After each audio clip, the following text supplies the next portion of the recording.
Hey guys, welcome to the Diamond District.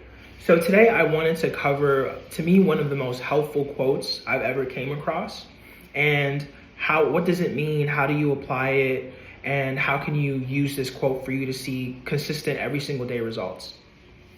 So the quote is essentially as follows: where there is smoke, there's fire. And to put that down, to break it down into layman terms, what that essentially means is where there's criticism, there's likely truth. In order for you to grow, you first essentially have to take the time to look at what you got going on. And sometimes your perspective can be very limited. So when you start to put yourself out there, when you start to share the things that you're doing, or honestly, when you just simply exist as a human being, you are putting yourself out there for the opportunity of criticism.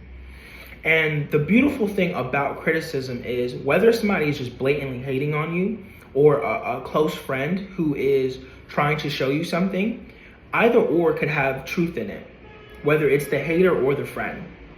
So when it comes to dealing with criticism from a person who you think doesn't necessarily mean you well, listen to what they're actually saying.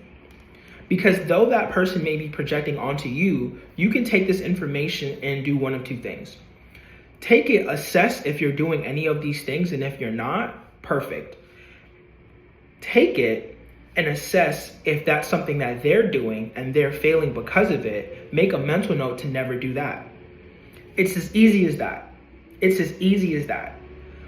When you get any form of criticism, what was really happening is life is giving you a stepping stone for you to get better, for you to see a different perspective, for you to be taller, for you to be stronger, for you to be wiser. This is why I've always loved that quote, because ultimately it's a gateway for the most important mindset you could possibly have, which is the growth mindset. And a growth mindset is essentially looking at all situations, looking at yourself and looking at all situations with the perspective that there is an unlimited growth opportunity.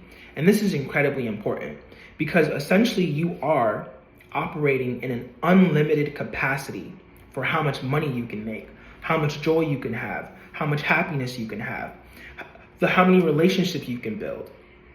When you're operating from the state of unlimited abundance, there's nothing you can't do. There's nothing you can't see. There's nothing you can't accomplish. But first, in order for you to operate from that place, you have to be open. And you have to be open to opportunities, but you also have to be open to crisis. You also have to be open to negativity, and you also have to be open to criticism. And when I say being open to negativity, I don't mean more so absorbing it. I mean more so listening to it and seeing if there is a modicum of truth to it. Because if there's truth to what somebody is saying about you, truth is one of the most important things, because no matter what perspective you look at it, even the concept of my truth, there's only the truth. It doesn't matter what perspective you look at something, it's going to be that. And if you can look at something as it is, then you can move forward with the very best intentions because you fully grasp the situation. And that's where it really comes from.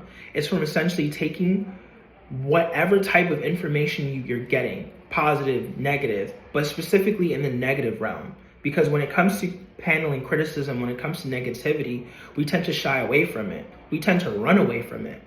And we tend to stick to these avoidance behaviors, whether we're, when I say avoidance, I'm more so meant escapist behavior. So that could essentially be smoking, drinking, entertainment, partying, whatever you can do to avoid what's in front of you. So if you're the type of person where you're not doing those things, but you're very like, but why did that person say that about me?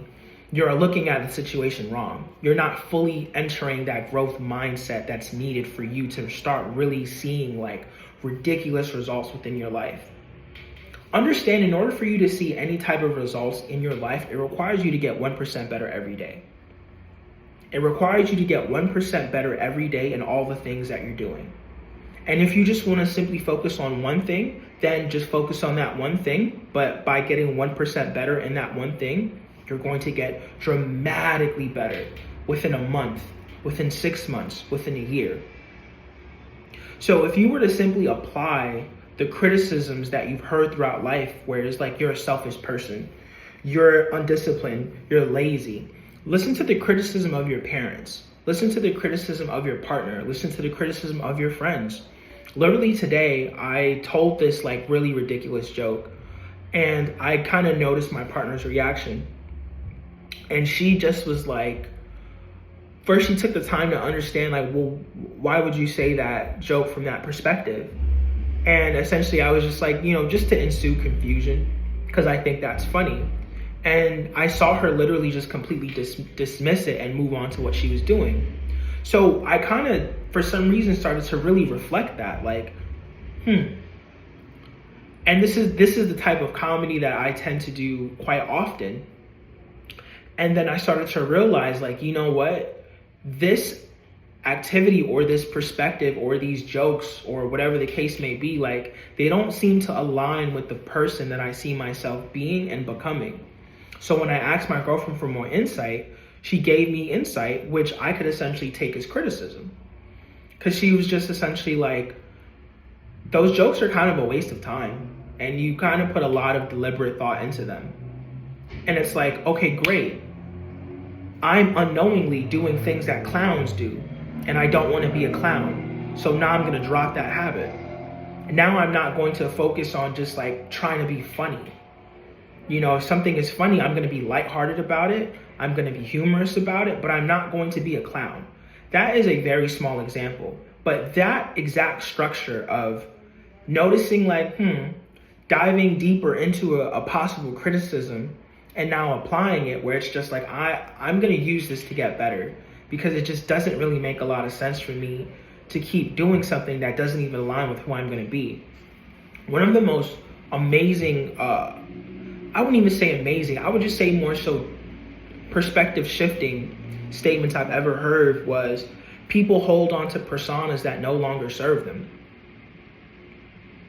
People hold on to personas that no longer serve them. So a persona would be a personality trait. A persona would just be like who you think you are, right? A persona is who you think you are. So people will hold on to personas that no longer serve them. Now, thinking about that, I realized that behavior is a part of an old persona that no longer serves me. And this new persona that I'm stepping into, that I'm creating every single day by getting 1% better at making content, making beats, tracking myself, diving into the deep water and learning how to swim. These things are making me 1% better, and they're creating a distance and a gap between who I am now and my old persona, because that old person doesn't serve me. But I would have never gotten to that point if I didn't realize where there's smoke, there's fire. I hope this information has been incredibly helpful. Please keep this in mind, and if you apply it, your life will shine.